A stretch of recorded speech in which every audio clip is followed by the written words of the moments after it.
Assalamualaikum warahmatullahi wabarakatuh.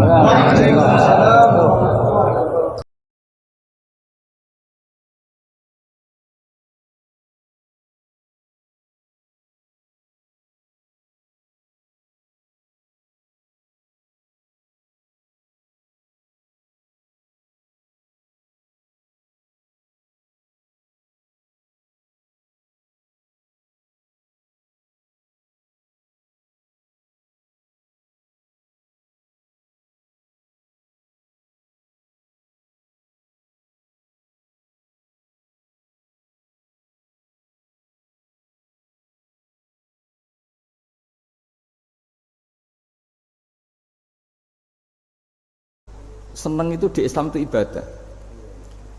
Ya, qul bi fadlillah wa bi rahmati fa bidzalika falyafrahu. Senang itu diperintahkan Allah.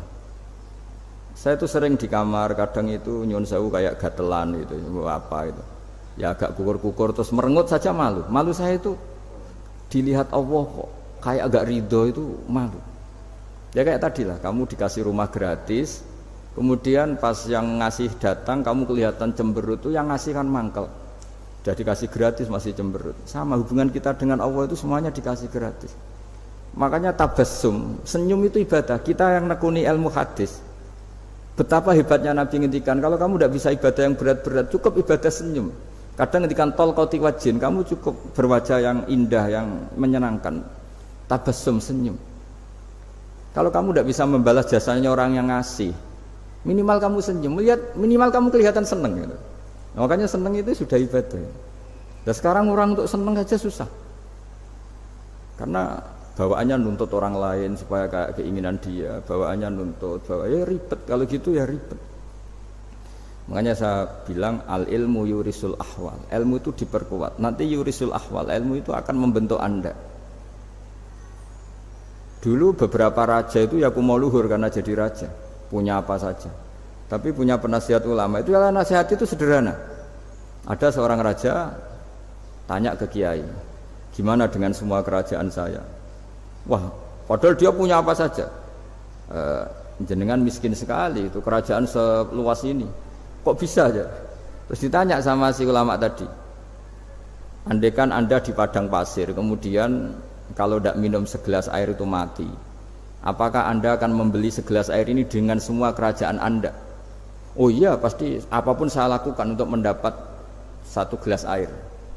Terus la tafrah bimulkin la yusawi sarbatamain. Kamu jangan bangga dengan kerajaan yang nilainya itu enggak sebanding dengan segelas apa? Air. Akhirnya raja itu mikir, saya tidak jadi raja bisa hidup, tapi kalau enggak minum air mati. Berarti penting satu gelas air. Akhirnya lama-kelamaan ini anggap kerajaan itu biasa, ternyata enggak sepenting segelas air. Ya seperti kita lah, misalnya orang nggak punya alpat tuh tidak malu, tapi kalau nggak punya celana itu malu. Kamu mau punya alpat tapi nggak punya celana? Kan nggak mau.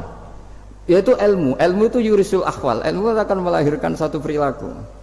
Jadi kalau ilmu Anda mantap, pasti syukurnya juga mantap gitu. Ya makanya saya termasuk kiai yang selalu mendorong pentingnya ilmu. Bahkan kata Sufyan Ats-Tsauri ngendikan saking pentingnya ilmu, ada kata fa'lam annahu la ilaha illallah, dimulai kata fa'lam. Dan saking pentingnya ilmu itu, setiap nabi itu status permanennya itu hanya satu, mengajar. Rabbana wab'ats fihim rasulam minhum yatlu 'alaihim ayatik, membacakan ayat-ayat Allah, sampai wa yu'allimuhumul kitab, mengajarkan kitab wal hikmah. Bahkan Allah sendiri wasofa dzatahul 'aliyah bi annahu al-muallim. Yaitu Allah ngendikan Ar-Rahmanu 'allamal Qur'an. Jadi betapa hebatnya pengajar. Allah sendiri mensifati dirinya itu Ar-Rahmanu 'allamal Qur'an. Allah itu Maha Rahman yang mengajarkan Quran. Di surat Iqra juga disebutkan Iqra wa rabbukal akram alladzi 'allama bil qalam. Jadi Allah mensifati dirinya sebagai pengajar. Kayak apa pentingnya mengajar? Karena al-ilmu yurisul ahwal. Ilmu ini melahirkan satu sikap. Pernah ada orang hartanya itu habis karena ngobati ibunya. Terus datang ke saya, dia sumpek karena hartanya habis ngobati ibunya. Terus dia bilang, Gus, saya ini sekarang sudah miskin karena ibu saya sakit dan harta saya habis untuk ngobati ibu saya. Terus tak guyoni sama saya, kon kepen pinter apa kepen goblok? Kepen pinter Gus. Ingin pinter apa ingin goblok? Katanya ingin pinter. Kalau ingin pinter bahasanya jangan gitu. Harta kamu itu masih di akhirat karena habis untuk ngobati ibu. Bayangkan kalau habis untuk maksiat itu habis betul. Terus dia mulai syukur. Alhamdulillah Gus, harta saya habis secara heroik karena untuk mengobati apa ibu. Sudah pinter dia. Akhirnya miskin sampai sekarang ya tetap pede saja karena masih punya tabungan di akhirat. Dan itu saya terinspirasi oleh ilmu juga. Jadi dulu Sayyidah Aisyah itu pernah nyimpan sepotong daging kambing, disimpan untuk dimakan beliau. Karena beliau mau iftar ya, mau buka atau apa. Singkat cerita, karena bawaan keluarga Nabi itu sakhok, ada orang minta dikasihkan. Suatu saat akhirnya kan habis, terus Nabi tanya, yang daging tadi di mana? Habis. Terus Nabi cara menjelaskan tuh indah sekali. Harta kamu itu baju yang kamu pakai, nanti ya rusak. Yang kamu makan nanti ya ke WC. Wa tasaddaqta fa abqaita. Memang di semua riwayat itu pakai dhamir mukhatab mudzakkar. Meskipun asal-usul riwayat itu untuk Sayyidah Aisyah karena untuk umum. Yang kamu sedekahkan tuh yang masih. Kamu jangan bilang kamu sedekahkan tuh yang habis. Yang kamu sedekahkan tuh yang masih. Misalnya saya punya uang 1 miliar misalnya. Terus pernah tak sedekahkan ke fakir miskin atau ke kiai atau ke pondok 100 juta. Itu yang mesti masih karena kadung di luar kekuasaan kita. Kadung lillahi ta'ala. Justru yang masih itu yang potensi nanti untuk hal-hal yang kurang positif. Semenjak itu orang sedekah itu begitu entengnya karena itu yang masih. Ya tapi tentu sarannya yang tepat ya. Saya sekarang sering kampanye sedekah tepat karena misalnya sering saya itu didatangi orang kaya. Gus, saya ini punya uang banyak, ingin punya masjid biar dipakai orang Jumatan. Terus saya bilang, kamu ingin jadi orang baik betul apa baik versi Anda? Baik betul Gus. Tak ajarin mau, gak tersinggung, mau Gus. Kalau Anda bikin masjid di kampung Anda, masjid terbaik di dunia sekalipun, yang bingung saya ahli fikih. Kok bisa Gus? Kan terjadi 2 Jumatan, nanti sahnya yang mana? Kamu enak aja bikin masjid kan? Kamu bikin masalah baru bagi kiai fikih di daerah kamu. Belum nanti orang terus migrasi ke masjid Anda karena lebih baik, koriknya lebih baik. Kamu membunuh masjid yang lebih tua, itu nggak sopan sekali, masjid itu sudah lebih tua kamu. Akhirnya mikir, nggak usah Gus kalau gitu, sedekah apa saja yang penting perintah jenengan gimana. Ya sudah. Jadi sedekah itu juga harus dibina supaya kalau orang kan bisa saja kan uang 100 juta itu untuk fakir miskin manfaat, ternyata untuk masjid yang sifatnya aksesoris, untuk lampu yang kristal yang mahal-mahal bukan yang pokok. Itu pentingnya ngaji ya. Jadi lagi-lagi al ilmu yurisul ahwal. Ilmu itu melahirkan satu sikap. Jadi ketika ada masjid baru, kalau orang nggak bisa ngaji fikih, wow ada masjid baru, masjid banyak. Tapi kalau yang ngaji fikih ngerti ini malah ada masalah baru karena ada ta'addud Jumatan. Gimana hukumnya 2 Jumatan dalam kondisi yang tidak mendesak. Makanya sekarang saya baru kampanye itu. Dulu itu kalau ada masjid banyak itu kan faktornya beda ormas, beda pemahaman atau agak jauh, masih hukum sosial atau bawaan kondisi. Misalnya di dekat UGM itu ada masjid kampung pertama, bawaan masjid karena ada kantor besar atau bawaan ada pabrik besar atau ada sekolahan besar. Tapi sekarang itu ada pertanyaan baru, ada masjid baru karena ada orang kaya ingin bikin masjid. Itu gimana itu hukum? Nah, tapi kalau orang nggak nekuni fikih itu ya langsung wah bagus untuk bangun masjid. Bagus piye kene sing kangelan memfikihkan tadi. Nah itu ilmu. Jadi kalau yang tidak nekuni fikih itu ya tidak tersiksa, tapi yang nekuni fikih itu pasti tersiksa karena seperti itu tadi. Ya jadi saya mohon di antara cara kita dakwah secara damai itu dimulai dari Rabbana zalamna anfusana. Itu pakai Nabi di redaksinya diganti dengan makna supaya kita per individu matur Allah apa ini zulam tu nafsi zulman kabiron katsiran. Nah bawaannya orang mengaku zalim, mengaku salah itu kan sudah tidak sempat mikir salahnya orang apa lain. Dan dari sini kemudian dia jadi orang yang tawadhu, yang ubudiyah, yang macam-macam.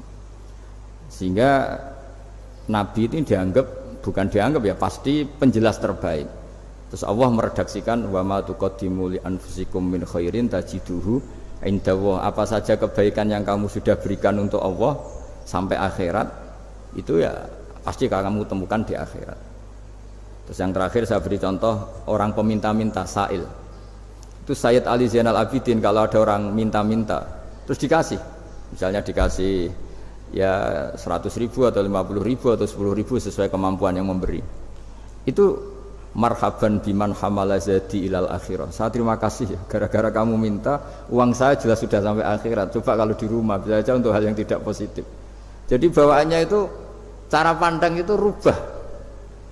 Jadi sebenarnya kalau kita ngasih uang di masjid, ngasih kiai atau ngasih fakir miskin, ya uang itu yang masih, bukan yang habis. Yaitu watasoddaq kata fa'abqaita, yang kamu berikan itu hakikatnya yang masih.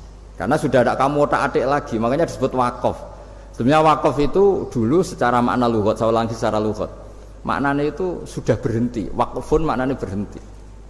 Nah sedekah itu dari kata sedekah maknanya benar. Orang yang sering sedekah berarti imannya benar.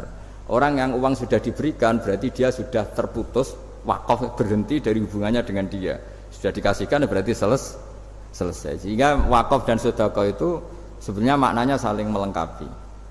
Kemudian orang-orang fikih karena ada disiplin ilmu tertentu, wakaf itu untuk sedekah yang permanen, yang abadi, kemudian sedekah untuk infak. Tapi itu kan hanya istilah-istilah dalam disiplin ilmu.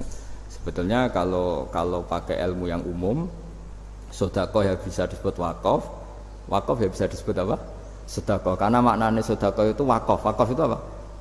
Qat'u raqabatil malik an hadal mal atau an mali. Hubungan pemilik harta ini terputus dari harta itu. Jadi misalnya saya sudah wakaf tanah ini ke masjid, sudah diterima, mbok saya kepikiran gadekan atau menjual sudah tidak bisa, sudah berhenti di situ saja hubungan saya dengan kepemilikan harta itu. Makanya disebut apa? Wakaf. Dan kalau saya wakaf berarti menunjukkan kebenaran iman saya karena sudah menafkahkan sebagian harta untuk Allah Ta'ala, disebut sodik, sodak. Makanya bahasa Arab itu gampang ya, kalau soddal qof, sodako, orang kalau bayar mahar disebut sodak karena menunjukkan cintanya. Teman yang setia disebut sodik karena ya benar dalam berteman. Abu Bakar disebut as-siddiq karena sangat membenarkan kanjeng Nabi, dan seterusnya dan seterusnya. Ya, jadi semoga ayat tadi, dan saya mohon maaf karena ya memang saya kalau ngaji ya alami seperti ini, tapi insya Allah barokahnya alami itu menjadi ikhlas, tidak tasonnuk, tidak riak, tidak tebar pesona kalau dalam bahasa itu.